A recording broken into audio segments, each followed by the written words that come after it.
Good afternoon, ladies and gentlemen. Welcome to the third installment of the IFIM Transformation series. IFIM Transformation series is a unique association between IFIM Business School and the editorial of Times Ascent, wherein we are looking at bridging the gap that exists between industry and academia.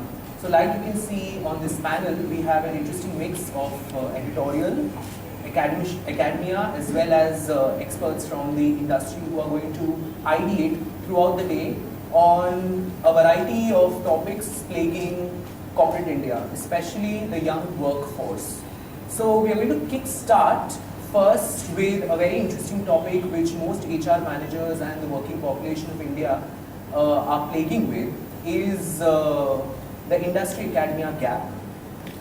So let me kickstart by introducing my esteemed panelists. Let me introduce myself. I am Viren Naidu. I am the editor of Ascent. And towards my left is Mr. Gunjan Mohan Sharma, who is Associate Professor IFIM Business School. Then we have Mr. Natarajan Chandrakumar, who is VP HR of Carley Group. Then we have Mr. Pramod Mahatme, VP HR Wipro Consumer Care. And the last but not the least, we have Mr. Ravi Vishwanath, CFO TAs. So I would start with Mr. Vishwanath. As an HR representative, what do you think are the measures that institutions and organizations have to make in unison with each other to build that bridge? We are actually a staffing company, one of the largest staffing companies in India. And let me just give you a bit of statistics and then maybe delve more into whatever you just said.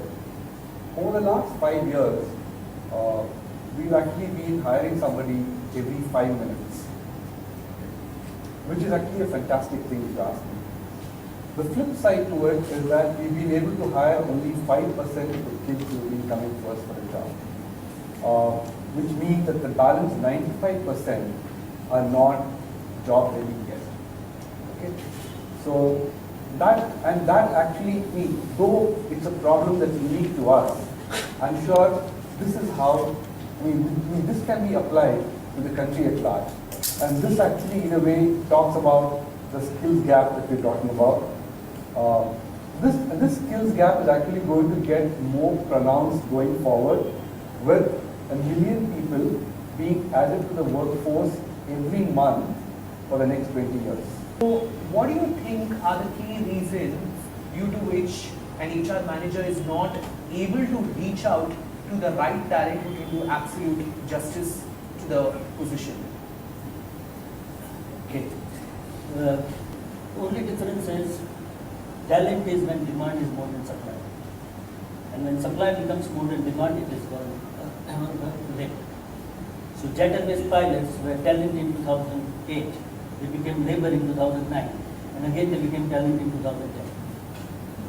Now the question is,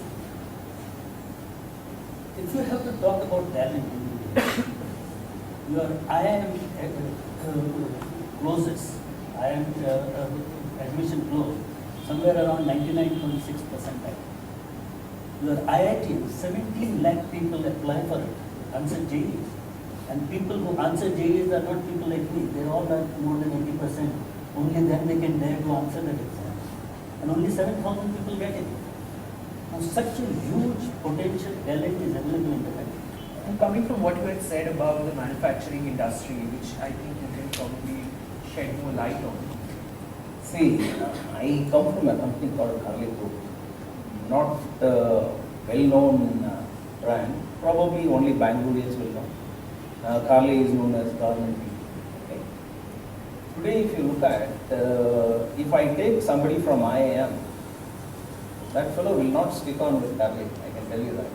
Primarily because his aspirations are too high. So we have a clear, place where what kind of people we are looking at. We don't want such highly sophisticated people. We will not be able to cater to their aspirations. So that is one of the primary reasons why people leave.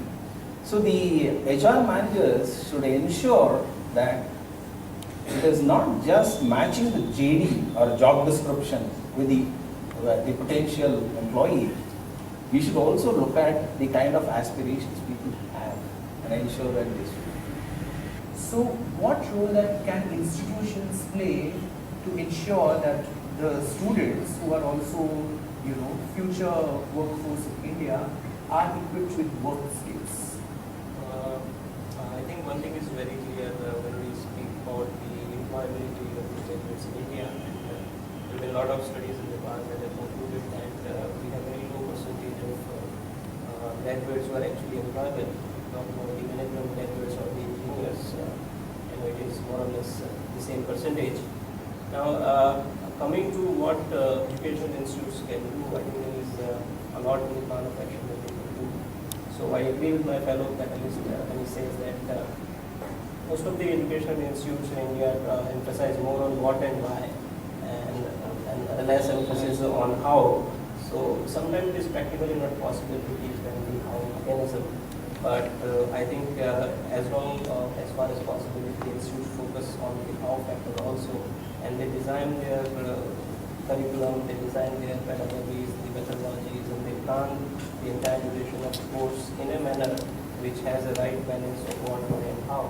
I think that is one way to which we can bridge that gap between, just being a graduate and being an employable graduate.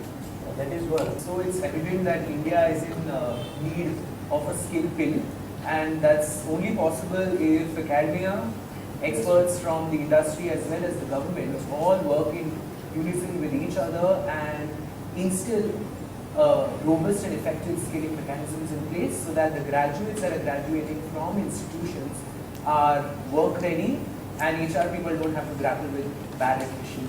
So thank you for your absolute interesting insights and inputs on this subject. Thank you very much.